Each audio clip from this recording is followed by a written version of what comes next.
Doctor Naeem here and you are watching my YouTube channel science की जान। तो आज हम आपके लिए लाए हैं 9th केमिस्ट्री चैप्टर नंबर 1। तो आज हम पढ़ेंगे केमिस्ट्री की डेफिनेशन कि एक्चुअली केमिस्ट्री होती क्या है, हम केमिस्ट्री में क्या पढ़ते हैं। तो आइए सबसे पहले और याद रखिएगा, ये जो डेफिनेशन है ये सिन टेक्स्ट बुक बोर्ड जाम शोरो के केमिस्ट्री की 9th की बुक से लिया गया है। तो आज हम केमिस्ट्री के बारे में उसकी डेफिनेशन पढ़ेंगे। तो फर्स्ट ऑफ ऑल लिखा हुआ है केमिस्ट्री साइंस की एक शाख है। पहली चीज़, केमिस्ट्री साइंस की एक शाख है, यानी chemistry is the branch of science. तो अगर इसके बारे में हम ज़रा पढ़ें तो अगर हम पीछे चला जाएं, ज़रा पीछे चले जाएं, तो हमें साइंस को पहले फ़िलासफ़ी का नाम दिया जाता था, और जो साइंस के बारे में इल्म रखते थे उनको फ़िलासफ़र का नाम दिया जाता था। तो उस वक़्त साइंस की मालूमात इतनी ज़्यादा नहीं थी, लेकिन जैसे जैसे मालूमात में इजाफ़ा होता गया और टेक्नोलॉजी जो है उसमें बेपनाह इजाफ़ा होता गया और मालूमात भी बहुत ज़्यादा हो गई, तो फिर इन मालूमात को ब्रांचों में तकसीम किया गया ताकि हम और आप इसको आसानी से पढ़ सकें। तो इसी तरीके से फ़िलासफ़ी चेंज होती होती साइंस बन गई, और साइंस जो है वो डिफरेंट ब्रांचेस में तकसीम हो गई, जिसका जो एक ब्रांच है वो केमिस्ट्री भी है। तो जो पहला आपका ये जो जुमला है केमिस्ट्री साइंस की एक शाख है, तो इसको आप ये समझ सकते हैं कि बहुत ज़्यादा मालूमात होने की वजह से साइंस को तकसीम किया गया केमिस्ट्री के अंदर, फ़िज़िक्स के अंदर, बायोलॉजी के अंदर और मैथ के अंदर। तो फिर उसको मज़ीद भी तकसीम किया गया है।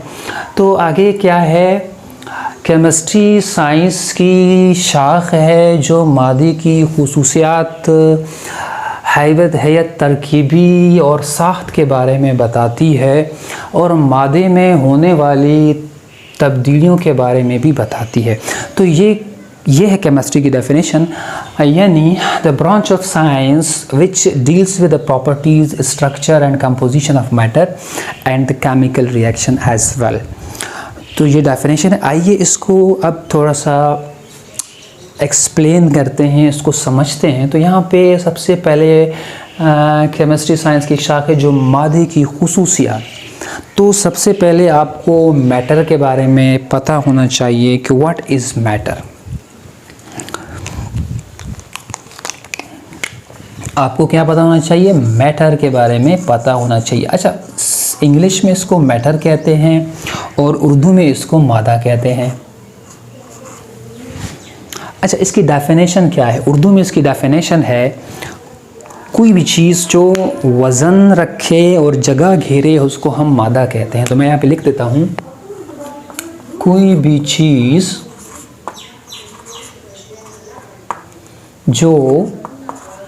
जो वज़न रखे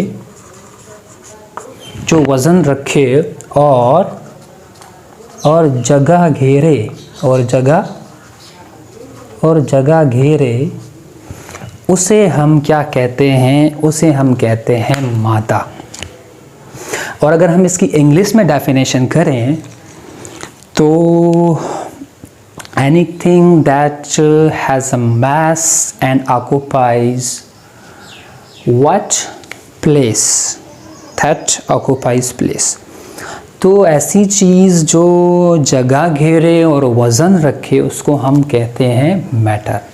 तो अब इस दुनिया में अगर हम बात करें तो आपको हर जगह मादा ही मादा नज़र आएगा, लेकिन इसके साथ एक और चीज़ भी मौजूद है जिसको हम तवानाई कहते हैं। मतलब तवानाई जो है वो मादा नहीं है। बाकी ये जो पेन है, आपका ब्लैक बोर्ड है, आप इस जो रूम है इसमें बहुत सारी चीज़ें आपको ऐसे नज़र आती होंगी वो मादा हैं। लाइक एयर भी आपका मादा है। एयर को जब आप गुब्बारे में डालते हैं, बालून में डालते हैं, तो वो भी स्पेस ऑक्यूपाई करती है। और एयर के अंदर मुख्तलिफ़ गैसेस होते हैं और गैसेस का भी एटॉमिक मास होता है। तो मादे की खुसूसियात, तो मादा तो आपको समझ आ गया। अब इस मादे की खुसूसियात के बारे में भी हमने पढ़ना है, यानी क्या, प्रॉपर्टीज़ ऑफ मैटर। व्हाट, जिसको हम कहते हैं मादे की खुसूसियात या properties of matter.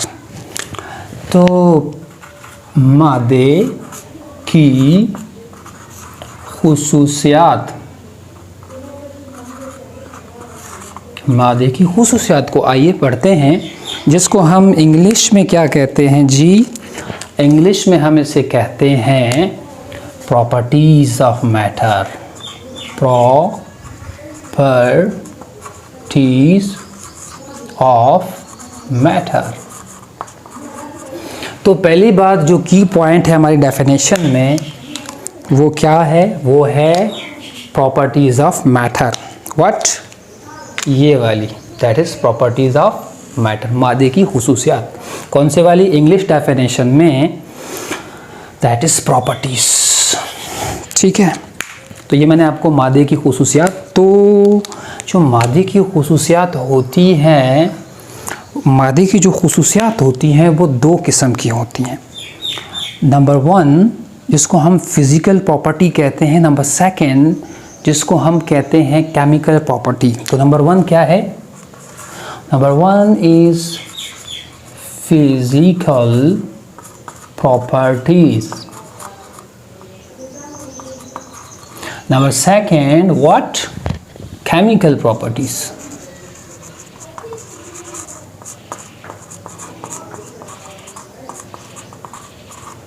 Chemical properties.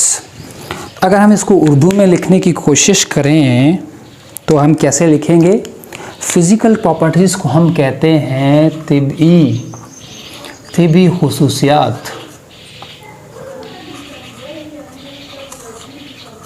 और केमिकल प्रॉपर्टीज़ को हम क्या कहते हैं? कीमियाई, क्या? कीमियाई खुसूसियात। तो आइए सबसे पहले हम एक्सप्लेन करते हैं कि फ़िज़िकल प्रॉपर्टीज़ यानी तिब्बी खुसूसियात क्या होती हैं।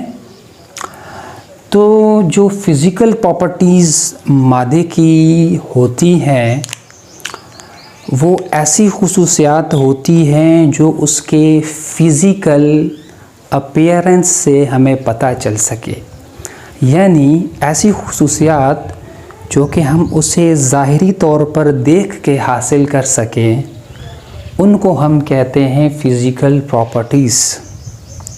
लाइक अगर मैं इसको मान लूँ कि ये मेरे पास कोई एक मैटर है, तो इस मैटर की जो अपीयरेंस से मुझे पता चलेगा, इसकी फ़िज़िकल अपीयरेंस से, इसकी ज़ाहिरी अपीयरेंस से मुझे जो पता चल जाएगा वो इसकी होगी फ़िज़िकल प्रॉपर्टीज़। लाइक इस पेन का, इस मार्कर का कलर हमें फ़िज़िकली तौर पे नज़र आ रहा है। सेकंड थिंग, इसका जो हाइट है वो भी हमें नज़र आ रहा है, और ये कितना हार्ड है ये भी हमें नज़र आ रहा है। इसकी डेंसिटी कितनी है, डेंसिटी का मतलब है कि इसके मास को इसके वॉल्यूम से डिवाइड कर दें तो आपको इसकी डेंसिटी मिल जाएगी। उसके बाद इसकी बॉइलिंग पॉइंट कितनी है, इसकी मेल्टिंग पॉइंट कितनी है। तो ये तमाम चीज़ें जो हमें ज़ाहिरी तौर पे नज़र आ सकें, इसकी अपीयरेंस से पता चल सके, ये कितना सॉल्यूबल है, इस तरह बहुत सारी मिसालें आपको फ़िज़िकल प्रॉपर्टीज़ की मिल जाएंगी। अगर हम बात करें केमिकल प्रॉपर्टीज़ की, तो जो केमिकल प्रॉपर्टीज़ हैं वो मैटर की डिपेंड करती है कि मैटर किस चीज़ से मिलके बना हुआ है। अगर मैं आपको मिसाल दूं, लाइक HCl की मिसाल दूं, तो यहाँ पे आपको हाइड्रोजन नज़र आ रहा है और क्लोरीन आपको नज़र आ रहा है। तो तो इसका मतलब ये हुआ जो केमिकल प्रॉपर्टीज़ होंगी वो डिपेंड करेंगी किसके ऊपर, कि ये जो मैटर है वो किस चीज़ से मिलकर बना है। इसमें हाइड्रोजन की प्रेजेंस की वजह से क्या हो जाएगा, यस ये जो केमिकल ये जो HCl है ये एसिडिक इन नेचर हो सकता है। तो एसिडिटी क्या है, एसिडिटी आपकी केमिकल प्रॉपर्टीज़ की मिसाल है। अगर हम बात करें एक और कंपाउंड की लाइक NaCl की, दिस इज़ सोडियम और दिस इज़ क्लोरीन। सोडियम और क्लोरीन जो है आपस में मिलते हैं, कैसे मिलते हैं जी, सोडियम के आखिरी शेल में सोडियम के आखिरी शेल में और क्लोरीन के आखिरी शेल में जी। क्लोरीन के आखिरी शेल में कितने इलेक्ट्रॉन्स होते हैं, क्लोरीन के आखिरी शेल में 7 इलेक्ट्रॉन्स होते हैं और सोडियम के आखिरी शेल में 1 इलेक्ट्रॉन होता है। तो क्या होता है, ये अपने शेल को पूरा करने के लिए सोडियम अपना इलेक्ट्रॉन क्लोरीन को दे देता है, तो इसके ऊपर पॉजिटिव चार्ज आ जाता है और इसके ऊपर नेगेटिव चार्ज, यानी ये एक दूसरे से मिल के आयनिक बॉन्ड बनाते हैं। तो जो बॉन्ड फॉर्मेशन है वो आल्सो जो है is example of the chemical properties. तो केमिकल प्रॉपर्टीज़ की जो बॉन्ड फॉर्मेशन है वो भी एग्जाम्पल है। इसी तरीके से इग्निशन लाइक फ्लैमेबिलिटी, कि एक चीज़ है वो कितना फ्लैमेबल है, ये भी केमिकल प्रॉपर्टीज़ है। तो केमिकल प्रॉपर्टीज़ जो हैं वो डिपेंड करती हैं द कंपोजिशन ऑफ मैटर, कि मैटर किस चीज़ से मिलके बना है। तो ये रही आपकी लाइक रेडियो एक्टिविटी। तो रेडियो एक्टिविटी की अगर हम बात करें, जो भी आपके पीरियडिक टेबल में आपके एलिमेंट्स हैं जो कि 80 से अबव हैं, वो तमाम जो हैं वो रेडियो एक्टिव हैं। तो रेडियो एक्टिविटी भी एक केमिकल प्रॉपर्टी है किसी भी मैटर की। तो बहुत सारी इस तरह केमिकल प्रॉपर्टीज़ भी आपको मिलेंगी। तो ये थे मादे की, यानी केमिस्ट्री में हम लोग क्या करेंगे, द प्रॉपर्टीज़ ऑफ मैटर पढ़ेंगे, कौन कौन सी फिज़िकल और केमिकल प्रॉपर्टीज़ ऑफ मैटर को पढ़ेंगे। अच्छा, उसके साथ साथ हम कंपोजिशन को भी पढ़ेंगे। कंपोजिशन लाइक कंपोजिशन कहाँ पर है, ये वाला, दैट इज़ कंपोजिशन। तो कंपोजिशन का मतलब क्या है, अगर हम बात करें कंपोजिशन की, अगर हम बात करें कंपोजिशन की, जिसको हम बनावट भी कह सकते हैं, तो यहाँ पे सेकंड चीज़ जो हम पढ़ेंगे, पहले तो हमने इसको प्रॉपर्टीज़ ऑफ मैटर पढ़ लिया, तो सेकंड चीज़ जो हम पढ़ेंगे that is what, that is composition. तो कंपोजिशन का मतलब बहुत सिंपल है, कंपोजिशन। कंपोजिशन को उर्दू में कहते हैं बनावट को। बनावट को हम उर्दू में कंपोजिशन कहते हैं। अगर मैं आपको एक मिसाल से समझाऊं, कंपोजिशन का मतलब है कि कोई भी मैटर किन किन एटम से या किन किन एलिमेंट से मिलके बना हुआ है, इसको हम कहते हैं कंपोजिशन। लाइक अगर मैं मिसाल दूं आपको, this is H and H plus O, तो ये किसकी कंपोजिशन है, दैट इज़ वाटर। वाटर का मतलब पानी। तो ये पानी की कंपोजिशन है। तो ये क्या हो गया, the composition of water is, तो वाटर क्या एक मैटर है, तो ये मैटर की कंपोजिशन हो गई, यानी 2 हाइड्रोजन और 1 ऑक्सीजन से ये मैटर बना है। अगर मैं बात करूं सोडियम NaCl की, ये आपस में मिलते हैं तो क्या बनाते हैं, ये बनाते हैं टेबल साल्ट। टेबल साल्ट बनाते हैं। तो टेबल साल्ट की कंपोजिशन क्या हो गई, सोडियम एंड क्लोरीन आपस में मिलके ये इसकी कंपोजिशन है। तो ये आपकी कंपोजिशन। नंबर 2 हमने कंपोजिशन को भी पढ़ा। नंबर 3 जो है वो क्या है, द स्ट्रक्चर ऑफ मैटर। तो अब हम स्ट्रक्चर ऑफ मैटर को भी पढ़ेंगे इसकी केमिस्ट्री के अंदर। तो तीसरी चीज़ क्या है, दैट इज़ स्ट्रक्चर। तीसरी चीज़ क्या है भाई, स्ट्रक्चर ऑफ मैटर।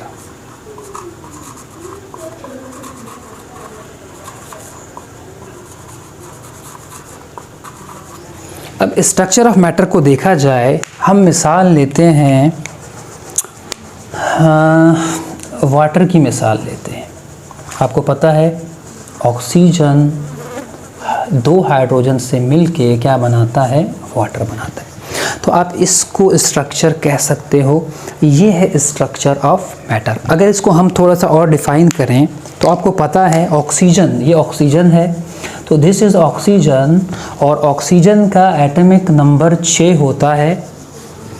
और अगर इसके ऑक्सीजन के 2 शेल होते हैं, पहले शेल के अंदर 2 आएंगे, पहले सेल के अंदर 2 इलेक्ट्रॉन आएंगे, और इसके लास्ट सेल में कितने इलेक्ट्रॉन आएंगे, 4 इलेक्ट्रॉन। 4 और 2 6 पूरे हो गए। और इसके साथ हाइड्रोजन का अगर हम स्ट्रक्चर बनाएं तो हाइड्रोजन के स्ट्रक्चर से हमें क्या पता चलता है, हाइड्रोजन का जो स्ट्रक्चर होता है उसमें सिर्फ एक ही इलेक्ट्रॉन होता है, और इस तरफ जो हाइड्रोजन होगा उसमें भी सिर्फ क्या होगा, एक ही इलेक्ट्रॉन होगा। लेकिन ये हाइड्रोजन चाहेगा कि मैं अपने इस शेल को पूरा कर लूँ, तो ये क्या करेगा, ऑक्सीजन के साथ शेयर पेयर करेगा, और ये भी शेयर पेयर करेगा। तो इस तरह ये जो बना, ये क्या बना, ये स्ट्रक्चर ऑफ वाटर है, यानी दूसरे लफ्ज़ों में ये स्ट्रक्चर ऑफ मैटर है। तो इसी तरह ये स्ट्रक्चर ऑफ मैटर भी हम केमिस्ट्री में पढ़ते हैं। अब इसमें क्या चीज़ रह गई, केमिस्ट्री साइंस के साथ जो मादे की खुसूसियात भी हमने पढ़ ली, the properties of matter. Second composition को भी पढ़ लिया, थर्ड स्ट्रक्चर ऑफ मैटर को भी पढ़ लिया, फोर्थ वन क्या है, और मादे में होने वाली तब्दीलियों के बारे में भी बताती है। तो मादे में होने वाली जो तब्दीली है, वो चौथा जो हमारा पिन पॉइंट है, मेन पॉइंट है, वो है number 4th one, what, that is chemical reaction. इसको हम लिख सकते हैं केमिकल रिएक्शन से। तो जैसे आपको पता है, अगर आपको मैं मिसाल दूं, एक लोहा है, और लोहे को हम लोग कैसे लिखते हैं, लोहे की निशानी आपको पता है Fe है। लोहा जो है वो हवा में, पहले उसको पानी लगता है, और वो हवा के अंदर जब उसके पानी के साथ रिएक्शन होता है तो लोहा पड़ा पड़ा क्या लग जाता है, उसको जंग लग जाता है, ठीक है, जिसको रस्टिंग कहते हैं, जंग लग जाता है। तो ये लोहा कैसे एक जंग में तब्दील हो गया, इसको हम कहते हैं मादे में होने वाली तब्दीलियाँ। मादे में होने वाली तब्दीलियाँ इसको कह सकते हैं कि एक लोहा कैसे जंग बन गया। लोहा एक अलग चीज़ है, जंग एक अलग चीज़ है। तो कैसे लोहा जो है उस मादे में तब्दीली आ गई, कैसे वो जंग बन गया, इसको भी हम केमिस्ट्री के अंदर पढ़ेंगे। और अगर मैं एक और मिसाल दे दूं, कैसे ऑक्सीजन का मॉलिक्यूल हवा के अंदर, फ़िज़ा के अंदर अगर हम बात करें, बहुत सारे ऑक्सीजन के मॉलिक्यूल होते हैं, कैसे एक और ऑक्सीजन के मॉलिक्यूल के साथ मिलके O3 बनाते हैं, जिसको हम ओज़ोन कहते हैं। तो ये कैसे बना, इस मैटर में कैसे तब्दीली हो गई, ये कैसे बना, ये भी हम केमिस्ट्री में पढ़ेंगे। तो आइए हम इस तरह रिपीट करते हैं। केमिस्ट्री साइंस की शाख है जो मादे की खुसूसियात, उसकी कंपोजिशन के बारे में और साख्त के बारे में बताती है, और मादे में होने वाली तब्दीलियों के बारे में भी बताती है। यानी अगर हम इसको इंग्लिश में पढ़ें तो the branch of science which deals with the properties, structure and composition of matter and the chemical reaction. तो इसको हम केमिकल रिएक्शन कहेंगे, जो लास्ट वाला मैंने आपको बताया। उम्मीद है कि आपको ये केमिस्ट्री की डेफिनेशन समझ आई होगी। अगर आपको ये मेरी जो छोटा सा एक टॉपिक था वो आपको समझ आया है तो मेरे चैनल को सब्सक्राइब कीजिएगा और लाइक का बटन ज़रूर दबाइएगा। अस्सलाम वालेकुम।